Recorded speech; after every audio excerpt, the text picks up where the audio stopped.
आजकल के बच्चे बहुत स्मार्ट होते हैं, हमें ज्यादा रोक टोक नहीं करनी चाहिए, जो मन करे करने दो, तभी तो कॉन्फिडेंस आता है। कॉन्फिडेंस के नाम पर ये क्या चल रहा है बहू? नैना की उम्र देखिए, ऐसे कपड़े, ऐसे दोस्त, देर रात तक बाहर रहना, कल को अगर कुछ गलत हो गया तो। माँ जी, आप पुरानी जमाने की सोच रखती हैं, आजकल ये सब नॉर्मल है, बच्चों पर भरोसा रखना चाहिए। टीना, माँ की बात भी गलत नहीं है, हमें थोड़ा ध्यान तो रखना चाहिए। ध्यान? मैं दिन रात मेहनत करती हूँ, बच्चों को हर चीज दे रही हूँ, अब अगर वो एंजॉय कर रहे हैं तो इसमें बुराई क्या है? टीना की बात को सुनकर चेतना चुप हो जाती थी, लेकिन मन ही मन डरती रहती थी। उसे साफ दिख रहा था कि बच्चे गलत रास्ते पर जा रहे हैं। दूसरी ओर सविता का घर, शाम का समय था। साहिल और काव्या ट्यूशन से लौट चुके थे। दोनों ने हाथ मुंह धोया और सीधे दादा दादी के पास आकर बैठ गए। दादी, आज कोई कहानी सुनाओ ना। हाँ दादी, आज स्कूल में टीचर ने भी बोला है जो बच्चे घर पर कहानियां सुनते हैं वो ज्यादा समझदार होते हैं। अरे वाह, तो आज मैं तुम्हें अपने बचपन की कहानी सुनाती हूँ। तुलसी बच्चों को अपने पास बिठाती है। लखन भी खाट पर बैठकर उनकी बातें सुनने लगते हैं।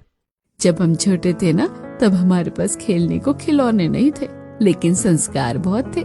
सुबह उठकर बड़ों के पैर छूना, भगवान का नाम लेना और दिन भर मेहनत करना, यही सिखाया जाता था।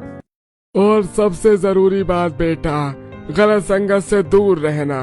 एक गलत दोस्त पूरी जिंदगी बिगाड़ सकता है। दादाजी, अगर कोई दोस्त गलत काम करे तो उसे समझाओ, और अगर वो फिर भी न माने तो दूरी बना लो। अपनी अच्छाई बचाना बहुत जरूरी होता है। दादी, क्या अच्छे बच्चे बनने से सब खुश रहते हैं? हाँ बेटिया, अच्छे बच्चे बनने से माँ बाप का सिर ऊंचा होता है और भगवान भी खुश होते हैं। सविता दूर से यह सब देख रही थी। उसके चेहरे पर सुकून था। उसे यकीन था कि उसके बच्चे सही रास्ते पर हैं। इधर हालात बिगड़ते जा रहे थे। तरुण अब स्कूल से आने के बाद सीधे कमरे में चला जाता था। वीडियो गेम, मोबाइल और बाहर की संगत, बस यही उसकी दुनिया बन गई थी। दादी प्लीज, आप हर बात पे टोकती रहती हो। चेतना का दिल टूट जाता था। उसे समझ नहीं आता था कि बच्चों को कैसे संभाले। एक दिन स्कूल से फोन आता है। प्रिंसिपल ने प्रवीण और टीना को बुलाया था। आपके दोनों बच्चों की पढ़ाई बहुत खराब हो गई है। टेस्ट में 0 नंबर आते हैं और हमें कुछ शिकायतें भी मिली है। कैसी शिकायतें? गलत संगत, स्कूल में डिसिप्लिन मेंटेन न करना और साथ ही दूसरे बच्चों को अब्यूज करना, ये सब ठीक नहीं है। अरे मेरे बच्चे ऐसे नहीं कर सकते, आपको पक्का कोई गलतफहमी हुई है।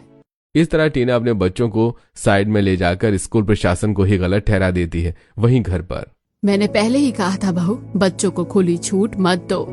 मैंने कोई छूट नहीं दी है, मेरे बच्चे परफेक्ट हैं। उसी दिन शाम को सविता के घर में माहौल बिल्कुल अलग था। साहिल ने स्कूल में पहला स्थान पाया था। शाबाश बेटा, हमें तुम पर नाज है। भैया टॉपर है। यही तो असली दौलत है, अच्छे संस्कार और मेहनत। कुछ दिनों बाद पड़ोस की महिलाएं बातें कर रही थी। देखा, सविता के बच्चों को कितने सुलझे हुए हैं, और टीना के बच्चों का हाल, पैसा सब कुछ नहीं होता। टीना ये बातें सुन लेती है। उसके दिल में चुभन होती है। टीना के कानों में पड़ोस की औरतों की बातें गूंजती रही, लेकिन उसके चेहरे पर पछतावे की जगह एक अजीब सा गुस्सा था। उसे लगता था कि पूरी दुनिया उसके बच्चों के खिलाफ है और वही अकेली सही है। सबको मेरे बच्चों में ही कमी नजर आती है। अपने बच्चों को देखो, कोई दूध का धुला नहीं है। मेरे बच्चे मॉडर्न हैं, स्मार्ट हैं, आगे चलकर नाम करेंगे। उसी रात टीना के घर में एक अजीब सी हलचल थी। घड़ी में रात के 9:30 बज रहे थे। नैना अपने कमरे में आईने के सामने खड़ी थी। आज भी जल्दी निकलना है, मम्मी को बोल दूंगी स्टडी ग्रुप है। नैना ने हल्का मेकअप किया, जीन्स टॉप पहना और बैग में किताबें ऊपर से रख दी ताकि देखने में लगे कि पढ़ाई के लिए जा रही है। दीदी, आज फिर बाहर जा रही हो? हाँ, तुम्हें क्या, पढ़ाई भी कोई चीज होती है। मुझे भी साथ ले चलो ना, तू बच्चा है, घर में बैठकर गेम खेल। तभी टीना कमरे में आती है। नैना, इतनी रात को पढ़ाई? हाँ मम्मी, कल टेस्ट है, दोस्तों के साथ ग्रुप स्टडी। गुड बेटा, मेहनती बच्चे ऐसे ही होते हैं, जा आराम से पढ़ना। बहू, इतनी रात को बच्ची बाहर जा रही है।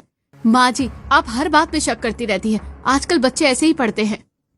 चेतना कुछ कहती है, इससे पहले ही नैना दरवाजा बंद करके निकल जाती है। दूसरी तरफ सविता के घर में भी रात का समय था, लेकिन माहौल बिल्कुल अलग। साहिल, होमवर्क हो गया? हाँ मम्मी, बस मैथ्स के 2 सवाल बचे हैं। मम्मी, मैंने आज हिंदी कविता याद कर ली है। बहुत बढ़िया, पहले पढ़ाई फिर आराम। पढ़ाई खत्म करने के बाद दोनों बच्चे किताबें समेटते हैं। आपके पैर दबा दे? अरे नहीं बेटा, तुम थक गए होंगे। नहीं दादी, रोज आप हमारे लिए इतना करती हो। दोनों बच्चे बारी बारी से तुलसी और लखन के पैर दबाते हैं।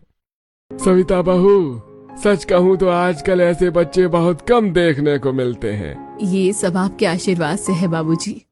उधर शहर में नैना रजत और उसके दोस्तों के साथ बाइक पर घूम रही थी। आज तो मस्त जगह चलेंगे। हाँ मम्मी को क्या पता। देर रात तक हंसी मजाक, बाहर का खाना और बेपरवाह बातें चलती रही। तभी वहीं तरुण भी अब बदलने लगा था। स्कूल से आने के बाद वो सीधे बाहर निकल जाता। तरुण कहाँ जा रहा है? दोस्तों के साथ खेलने इतनी रात को? मम्मी ने मना थोड़ी किया है। तरुण बाहर चला जाता है। चेतना खिड़की से उसे जाते हुए देखती रहती है। अगले दिन स्कूल में फिर शिकायत आती है। इस बार तरुण का नाम भी शामिल था। हमें अफसोस है, लेकिन आपके बेटे का व्यवहार सही नहीं है। आप लोग मेरे बच्चे को ही क्यों निशाना बनाते हैं? टीना, शायद हमें सच मान लेना चाहिए। नहीं, मेरे बच्चे गलत नहीं हो सकते। शाम को सविता के घर में पढ़ाई के बाद बच्चों को कहानी सुनाने का समय होता है। आज मैं तुम्हें ईमानदारी की कहानी सुनाऊंगी। दादी सुनाओ। कहानी के बीचों बीच में तुलसी समझाती रहती है। बेटा, जिंदगी में चाहे कितनी भी मुश्किल आए, गलत रास्ता मत चुनना। हम कभी गलत नहीं करेंगे दादी। उधर टीना के घर में रात का खाना भी अकेले अकेले होता था। बहू, बच्चों के साथ बैठकर खाना खाया करो।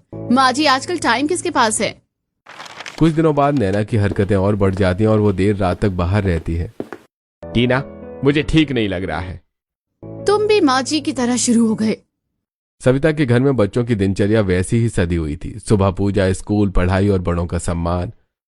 हमारे बच्चों का रास्ता साफ है।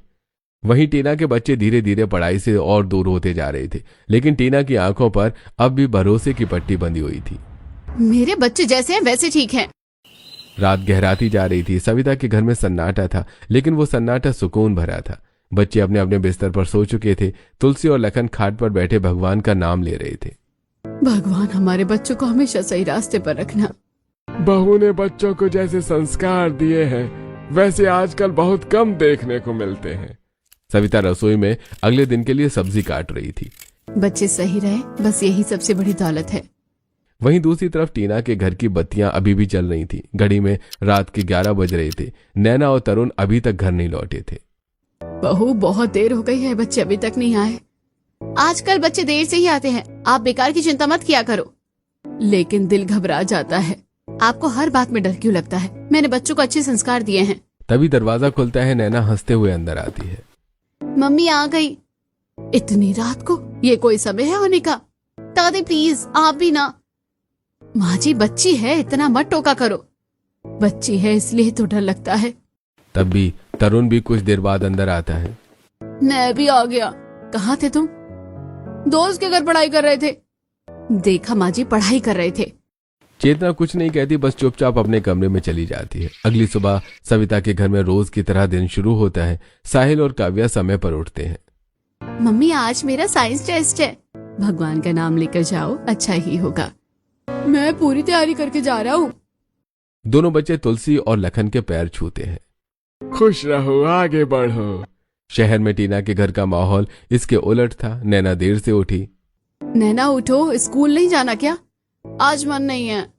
कोई बात नहीं, कभी कभी छुट्टी भी जरूरी है। बहू, ऐसे आदत डालोगी तो पढ़ाई कैसे होगी? माँ जी, आप अपने जमाने के साथ चलना सीखिए। स्कूल में सविता के बच्चों की तारीफ हो रही थी। टीचर साहिल की कॉपी दिखा रही थी। देखो बच्चों, मेहनत का नतीजा यही होता है। वहीं नैना और तरुण स्कूल पहुंचे ही नहीं। शाम को सविता के घर में बच्चे पढ़ाई के बाद घर के छोटे मोटे कामों में हाथ बटाते हैं। मम्मी, मैं सब्जी धो दूं? हाँ बिटिया। दादी, आज आपकी दवा मैंने टाइम से रख दी है। भगवान तुम्हें लंबी उम्र दे। उधर टीना के बच्चे शाम होते ही बाहर निकल जाते हैं। मम्मी, ग्रुप स्टडी है। हाँ हाँ जाओ। बहू, कभी बच्चों के साथ बैठकर भी बात कर लिया करो। मेरे पास टाइम नहीं है। बाहर नैना अपने दोस्तों के साथ घूम रही थी। तुम्हारी मम्मी कुछ नहीं कहती? मेरी मम्मी सबसे कूल है। तरुण अब स्कूल के कुछ बिगड़े बच्चों के साथ ज्यादा रहने लगा था। आज क्लास बंक करेंगे। लेकिन डर गया क्या? नहीं, चलो। सविता के घर में रात को पढ़ाई के बाद कहानी का समय होता है। आज की कहानी सच बोलने की। दादी, झूठ बोलने से सब बिगड़ जाता है ना? हाँ बेटा, झूठ का सहारा लेने वाला ज्यादा दूर तक नहीं चल। वहीं टीना के घर में रात का खाना अलग अलग कमरों में होता है, कोई किसी से बात नहीं करता। पता नहीं इन बच्चों का क्या होगा। अगले दिन फिर स्कूल से शिकायत आती है। इस बार नैना का नाम भी शामिल होता है। आपकी बेटी का व्यवहार सही नहीं है। मेरी बेटी को बदनाम किया जा रहा है। टीना, शायद हमें सच देखना चाहिए। नहीं, मेरे बच्चे गलत नहीं हो सकते। सविता के बच्चे अपने लक्ष्य की ओर बढ़ते जा रहे थे और टीना के बच्चे अपनी मस्ती में डूबते जा रहे थे। दोनों घरों की परवरिश का फर्क हर दिन और साफ होता जा रहा था। समय जैसे जैसे बढ़ रहा था, दोनों घरों के बीच का अंतर और गहराता जा रहा था। एक ही मोहल्ला, एक ही सड़क, लेकिन परवरिश की दिशा बिल्कुल अलग। अगली सुबह सविता के घर में रोज की तरह अनुशासन था। साहिल और काव्या समय पर उठ चुके थे।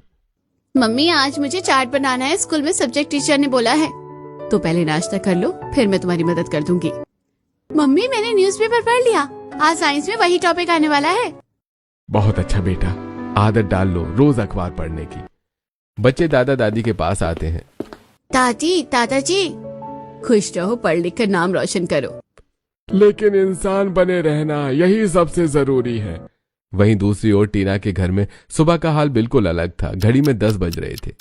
बहू, नैना अभी तक सो रही है? स्कूल का टाइम निकला जा रहा है। माँ जी, आजकल पढ़ाई का प्रेशर बहुत होता है, थोड़ा सा सो लेने दीजिए। लेकिन रोज रोज आप हर बात को बढ़ा देती हैं। नैना आंखें मलते हुए उठती है। आज स्कूल नहीं जाऊंगी। कोई बात नहीं, कल चली जाना। ऐसे कैसे सुधरेंगे बच्चे? कुछ दिन बाद मोहल्ले में हलचल मच जाती है। पास की दुकान से चोरी की बात फैल जाती है। सुना है कुछ बच्चे रात में घूम रहे थे। आजकल के बच्चों का भरोसा नहीं। तरुण और उसके दोस्त दूर खड़े सब सुन रहे थे। देख लेना, किसी को पता नहीं चलेगा। लेकिन पकड़ी गए तो? डरपोक मत बन, मजा आएगा। तरुण चुप हो जाता है। उसे दादी की बातें याद आती हैं, लेकिन दोस्तों का दबाव ज्यादा भारी पड़ता है। उसी शाम सविता के घर में माहौल शांत था। बच्चे पढ़ाई के बाद घर में काम में लगे हुए थे। मम्मी, अगर हम लोग मिलकर काम करें तो कितना आसान हो जाता है ना? पापा, आज स्कूल में एक बच्चा गलत रास्ते में बात कर रहा था, मैंने उससे दूरी बना ली। सही किया, हर चमकती चीज सोना नहीं होती। उधर रात होते ही टीना के घर में फिर वही कहानी। मम्मी, मैं बाहर जा रही हूँ, स्टडी ग्रुप है। हाँ हाँ, जल्दी लौट आना। इतनी रात को बच्चे। माँ जी, आप पुराने ख्यालों की हैं। दरवाजा बंद होता है। चेतना की आंखों में आंसू आ जाते हैं। अगले दिन स्कूल में साहिल का नाम फिर बोर्ड पर लिखा जाता है। साहिल ने इस बार भी बेहतरीन प्रदर्शन किया है, धन्यवाद मैम। वहीं दूसरी ओर नैना और तरुण के नाम अनुशासनहीनता बच्चों की सूची में थी। शाम को सविता के घर में कहानी का समय। आज की कहानी लालच पर। दादी, लालच से क्या होता है? लालच आदमी को अंधा कर देता है, इसलिए सही रास्ता ही अच्छा होता है। वहीं टीना के घर में माहौल और बिगड़ता जा रहा था। पड़ोस की बातें अब सीधे कानों तक पहुंचने लगी थीं। बहन, बच्चों पर थोड़ा ध्यान दो, मेरे बच्चों को किसी की जरूरत नहीं। समय बीतता गया। सविता के बच्चे मेहनत, डिसिप्लिन और संस्कारों के साथ आगे बढ़ते रहे और टीना के बच्चे आजादी के नाम पर भटकते रहे। मोहल्ले में हर कोई फर्क देख रहा था, लेकिन टीना अब भी मानने को तैयार नहीं थी। लोगों को बस मेरे बच्चे ही गलत लगते हैं और ये गांव वाले पड़ोसी जो हैं, सबको लगता है उनके बच्चे बड़े अच्छे हैं। जिस दिन कहीं फंसेंगे, इनकी करतूत सामने आएगी, उस दिन पता चलेगा। समय अब उस मोड़ पर आ चुका था जहां गलती और सही परवरिश का फर्क सबके सामने आ रहा था। लेकिन टीना बच्चों के प्यार में अंधी थी। जिस बात को चेतना सालों से समझाने की कोशिश कर रही थी, वही बात अब सच्चाई बनकर सामने खड़ी थी।